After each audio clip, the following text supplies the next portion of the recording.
démocratique du Congo.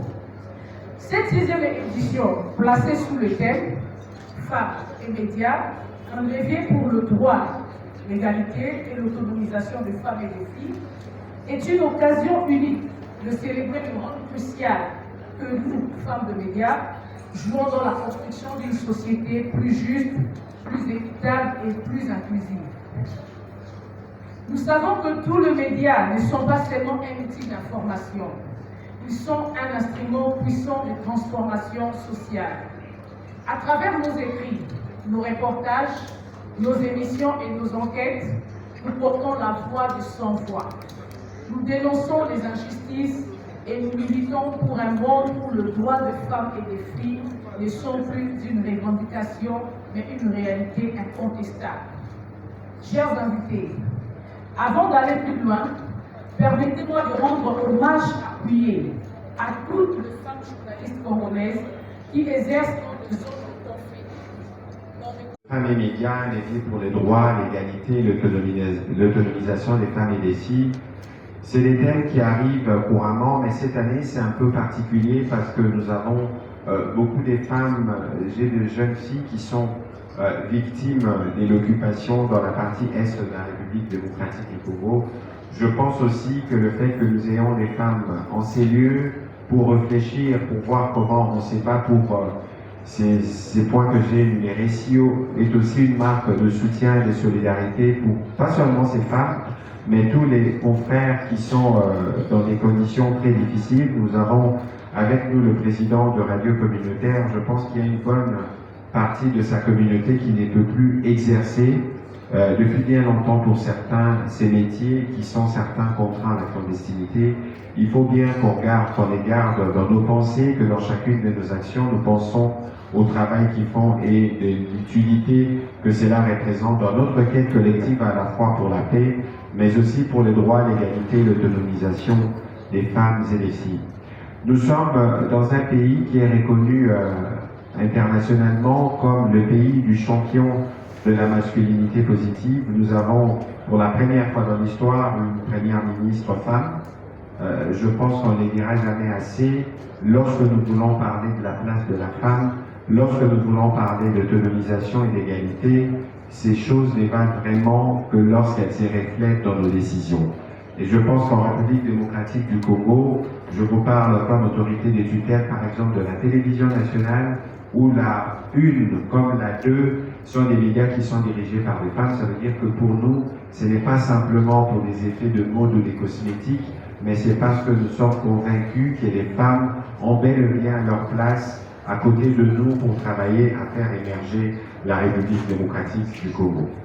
Et donc aujourd'hui, je suis de nouveau heureux de d'associer ma modeste voix à cette initiative qui chaque année nous permet de découvrir l'évolution de certains médias, mais aussi l'évolution de certaines journalistes par rapport au travail qui est le leur. Aujourd'hui, je pense qu'il y a, Madame Grace-Miquet, des raisons de continuer d'encourager cette initiative et de participer régulièrement comme à la manifestation d'aujourd'hui, mais j'espère que bien au-delà de la célébration qui est liée au mois de la femme et à tout ce qui a été dit ici par rapport à Internews ou encore par l'ambassade de Suède, nous irons sur du concret. Les concrets aussi, je parlais tout à l'heure généralement des crises de modèle. Je pense que le mois de mars ne doit simplement pas servir à célébrer les droits des femmes, mais le droit de mars doit aussi servir à donner la visibilité aux actions des femmes et pour ce qui nous concerne, les actions des femmes dans les secteurs des médias qui contribuent énormément dans la construction de notre société. Alors, je ne saurais dire le mot d'ouverture sans revenir sur ce qui nous occupe depuis plusieurs mois maintenant. Nous sommes un pays qui vit sous pression avec une partie du territoire occupé et je pense que dans les rôles que chaque citoyen est appelé à jouer, les femmes comme les médias sont appelés à jouer un rôle crucial. Tout à l'heure, j'ai entendu parler de minorités. Tout à l'heure, j'ai entendu parler des droits. Je pense qu'il est important que vous et nous continuions à faire ces combats. Dans un contexte où, dans ces conflits, on pense ou on raconte qu'en République démocratique du Congo, il existe un discours de haine, un discours de stigmatisation. Alors, il n'y a pas meilleur moyen pour nous de sensibiliser sur ces sujets que d'être en face des professionnels des médias. À travers vos canaux, nous pouvons nous assurer que nous passons les messages de condamnation de toute forme des discours de haine ou de stigmatisation, et nous pensons qu'en cette période, nous devons, dans la diversité, dans nos différences, comprendre que nous appartenons à un même pays, à une même patrie, et que cette patrie, pour sa sauvegarde, pour la sauvegarde de son intégrité, exige de nous de la transcendance, exige de nous d'être debout pour lutter contre tout ce que nous voyons, notamment ce que nous appelons le poison rwandais, toute cette machine de manipulation qui nous occupe du venin quotidiennement sur nos réseaux sociaux. Je pense qu'il est important que les femmes soient debout dans les cadres de cette campagne patriotique. Être debout ne veut pas forcément dire revêtir le treillis, mais être debout, ça veut dire que où vous êtes, avec votre plume, avec votre micro, vous pouvez travailler à contribuer pour que la République démocratique du Congo sorte de cette situation qui nous handicape dans le plan que nous avons. Si je dois vous donner par exemple la gratuité de l'enseignement qui a permis aujourd'hui d'avoir des millions de jeunes filles qui sont retournées à l'école. Et d'ailleurs, la ministre qui s'occupe de ces questions, c'est aussi une femme. C'est justement pour vous donner une indication de comment cette question est prise au sérieux. Et toutes ces initiatives sont aujourd'hui malmenées par cette agression. Vous avez vu que nous avons commencé le programme de couverture santé universelle. Dans le premier volet, se focalise spécifiquement sur les femmes à travers le programme de gratuité de maternité, mais beaucoup oublient que lorsque les femmes entrent dans les cycles de la gratuité de la maternité, elles sont en même temps prises en charge pour leur parler de tout ce qui concerne la contraception et de la nécessité pour elles de se préserver en espaçant notamment des maternités. Mais tous ces programmes sont aujourd'hui perturbés par ce qui se passe dans l'Est, donc il est important que nous tous nous puissions nous mobiliser pour nous assurer que nous avons à notre petit niveau apporté notre contribution pour la fin de cette situation. Médias. Madame la directrice adjointe d'Internews, chers représentants des médias, distingués invités en vos titres et qualités respectives. C'est un honneur pour moi de prendre la parole à l'occasion de la 6e édition de la Foire des femmes et médias, cette année sous le thème « Femmes et médias, un levier pour les droits, l'égalité et l'autonomisation des femmes et des filles ». Je suis ravie d'être parmi vous pour cet événement exceptionnel et de continuer la belle tradition des années précédentes. C'est le mois de la femme et c'est une bonne opportunité de combler le fossé entre les hommes et les femmes en ce qui concerne la représentation des perspectives et des points de vue dans les médias. La RDC compte de nombreuses femmes impressionnantes qui réalisent des grandes choses, qui ont des perspectives, des connaissances et des expériences importantes. Et cela devrait se refléter. Les intérêts des lecteurs ou les téléspectateurs, créant ainsi une antipathie avec le rejet du message. Mesdames et messieurs les journalistes, vous avez donc la lourde responsabilité de bien soigner l'image de l'homme et de la femme que vous faites passer par vos médias, sinon c'est une atteinte à leur droit. Et comme nous évoluons vers un monde dans lequel tous les journalistes devraient être genrés et capables de protéger les droits des hommes et des femmes des médias, je vous invite donc dans la salle, s'il y a des hommes genrés, je vous salue. Et je salue tous les hommes genrés qui sont dans la salle, nous avons besoin de vous. Ces combats, nous devons les mener avec vous, parce que ce n'est pas une compétition entre les hommes et les femmes, c'est une question de droit, de justice et d'éthique.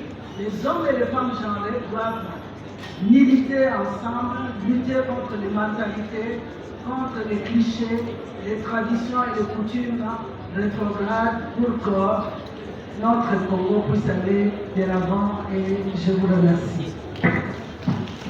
création de contenu médiatique et la lutte contre la discrimination du genre. Diapo, est-ce que quelqu'un peut m'aider à changer un peu de diapo? D'accord. En fait, j'ai réparti mon intervention en 6 points. J'ai fait une exposé linéaire. Je n'ai pas voulu trop compliquer. Il y a une introduction, un état des lieux, des défis que les femmes journalistes rencontrent, les exemples de femmes journalistes qui ont impacté les livres internationales et nationales. Nous avons des pistes de solutions, quelques pistes de solutions que nous avons proposées parce qu'on ne peut pas tout finir. Et en fin de compte, le journalisme n'est pas qu'un métier, c'est un pouvoir. Je pense que vous n'allez pas me contredire. C'est pouvoir de raconter, c'est pouvoir d'influencer, c'est pouvoir de changer les choses. Mais il y a une question que nous nous posons. Ces pouvoirs-là, mais non, ces médias-là, ces journalismes-là, qui façonnent les journalismes, qui façonnent les médias. J'allais oublier, dans notre pays, le journalisme est encadré par un arsenal juridique, en commençant d'abord par l'article 24 de notre Constitution, qui dit que tout le monde est libre de s'exprimer. Il est libre de donner l'information, de s'exprimer, de se divertir, mais pourvu que ça soit dans l'ordre, dans le respect de la loi de la République, dans le respect de l'ordre public, dans le respect des us et coutumes et dans le respect, je dirais, des lois donc. Alors, nous nous posons la question de savoir qui façonne les journalistes, qui façonne les médias. Nous avons les rédacteurs, nous avons les journalistes, nous avons le public, nous avons les institutions. C'est toute une panoplie de gens qui façonnent notre manière de voir les choses. Mais un problème se pose. Parmi ces gens-là qui façonnent les médias, nous avons des femmes. Sauf que, quel est le pourcentage de femmes qu'on retrouve au poste de direction? C'est là tout le problème. J'entendais les débats de mes prédécesseurs, qui je félicite. J'ai suivi leurs exposés si riches.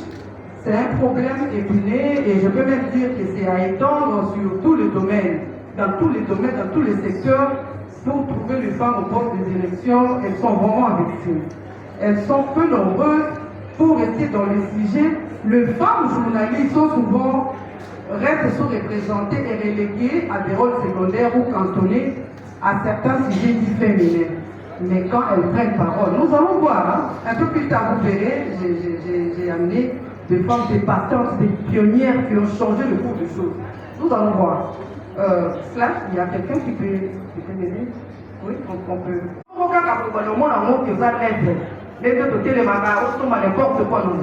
C'est un travail noble. Je jette des fleurs aux femmes journalistes qui sont dans la non, maintenant, il y a certains qui sont en train de faire des reportages, d'autres sont en train de noter. On peut passer. C'est ce qui nous pousse maintenant à aller au deuxième visuel. L'état des lieux. Je l'ai dit avant. L'état des lieux, dans la plupart des médias, les femmes sont minoritaires au poste de direction. Elles sont moins nombreuses à couvrir de grands sujets d'actualité, comme la politique, la technologie, l'économie, les droits, les conflits, le lien sur le genre. Il y a toute une panoplie comme ça. Donc, elles sont un peu réservées. Ou bien que souvent, elles doivent travailler 2 fois plus pour prouver leur valeur. Je suis sûre, je ne vais pas mentir, hein. Pour qu'on accepte une femme à travailler, elle doit fournir beaucoup d'efforts pour se démarquer. On peut passer au 3e point qui est les défis. Ces femmes rencontrent beaucoup de défis. Avant qu'on aille au défi, là c'est bon. Je sais qu'il faut donner la source de ce que j'ai eu comme statistiques, mais j'ai combiné, condensé les recherches. Je trouve qu'on trouve 55%. Ça aurait été une fête, mais pas une vraie fête. Mais parce que nous avons été là, nous disons merci à tous les hommes. Au nom de ACOPEL, au nom d'Antica Zero et au nom de la Fédération des radios de proximité du Congo. Avec la première nous déclarons close la 6e fois de femmes de médias l'an 2025. Nous espérons que même notre interview sera partie, parce que déjà, un mandat au 30 juin, nous allons nous retrouver l'année prochaine, 2026, pour la 7e édition. D'ici là, portez-vous bien, avec plaisir. Nous comptons nous retrouver dans d'autres circonstances afin que cette profession qui nous unit puisse encore trouver du répondant au travers des uns et des autres. Je dis donc merci à tous.